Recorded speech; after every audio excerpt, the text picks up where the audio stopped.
டெல்லி உயர்நீதிமன்றத்தின் 4/12/2022 தீர்ப்புக்கு பின்னர் 17/12/2022 தைலாபுரத்தில் பாமக அலுவலகத்தில் நடைபெற்ற மாநில நிர்வாக குழு கூட்டத்தில் மருத்துவர் ஐயா அவர்கள் செயல் தலைவராகவும் முரளி அவர்கள் பொருளாகவும் ஒழுமனதாக தேர்வு செய்யணும். அதைத் தொடர்ந்து 29/12/2025 சேலம் சோன்சோ என்ற முகவரியில் மாநில பொதுக்குழுவில், அதாவது இந்த ரெசல்யூஷன் செயற்குழு ரெசல்யூஷன், ஆனால் இங்கே கடைசியாக அவங்க சொல்கிறது என்ன, மாநில பொதுக்குழுவில் இதுக்குள்ளே இருக்குது. அதைத் தொடர்ந்து மாநில நிர்வாகக்குழு தலைவராகவும், அதைத் தொடர்ந்து இன்று அரங்கில் மாநில பொதுக்குழுவில் ஏற்கனவே, இப்போ தான் நீங்கள் நோட் பண்ணணும், ஏற்கனவே நிர்வாக குழு மற்றும் செயற்குழுவில் தேர்ந்தெடுக்கப்பட்ட கட்சியின் நிறுவனர் மருத்துவர் ஐயா அவர்கள்,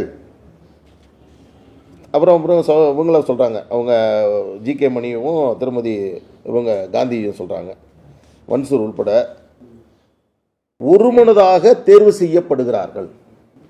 அவங்க கூற்றுப்படி, அவங்க சொல்கிற இந்த தீர்மானத்தின்படி இது ஒரு குப்பத்தட்டில் போட வேண்டியது தான், அதில் ஒன்றும் மாற்று கருத்து இல்லை. ஆனால் அதே வேளையில் இவங்க கூற்றுப்படி இன்னைக்கு முன்னாடி வரைக்கும் செயற்குழுலையும் தலைமை நிர்வாக குழுவில் மட்டும்தான் அவர் தலைவராக தேர்ந்தெடுக்கப்பட்டிருக்கிறதாகவும், அதாவது தேர்தலுக்கு அதுக்கு பிறகு டெல்லி தீர்ப்புக்கு பிறகு இன்றைக்கி முதல் முறையாக வைக்கிறதாகவும் சொல்கிறாங்க. நான் கேட்குறேன், ஒரு கட்சியின் தலைவராக புதிதாக ஒருவர் தேர்ந்தெடுக்க வேண்டும் என்றால் அதற்கு முன்பு இருக்கக்கூடிய தலைவர் தான் பொதுக்குழுவை கூட்ட வேண்டும். அதுதான் முன்னாடி விதி 15-16 சொல்கிறோம்.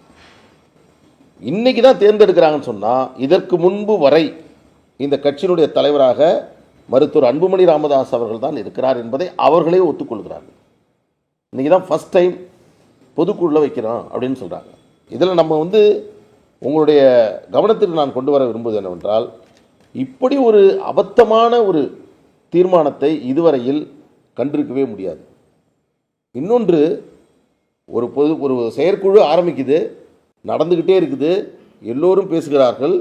கடைசியாக ஒரு 20 நிமிஷத்தில் திடீர்னு ஒரு 3 பேர் 4 பேர் சேர்ந்து பேசிட்டு அதற்கு பிறகு பேசுறதுக்கு நேரம் இல்லைன்னு சொல்லிட்டு அது ஒரு தீர்மானம்னு போட்டு செயற்குழு தீர்மானம்னு சொல்லிட்டு பொதுக்குழுன்னு கொடுத்து இப்படி ஒரு நாடகத்தை அரங்கேற்றிருக்கிறாங்க. இதில் 2 விஷயம்.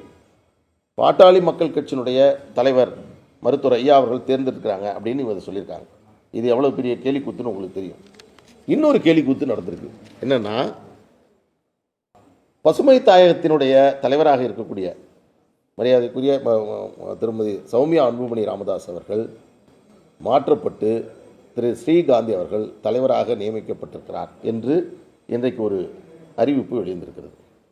உங்களை பார்த்து கேட்குறேன், ஒரு அமைப்புன்னா அந்த அமைப்பு தான் கூடி ஒரு புதிய தலைவரை தேர்ந்தெடுக்கணும்.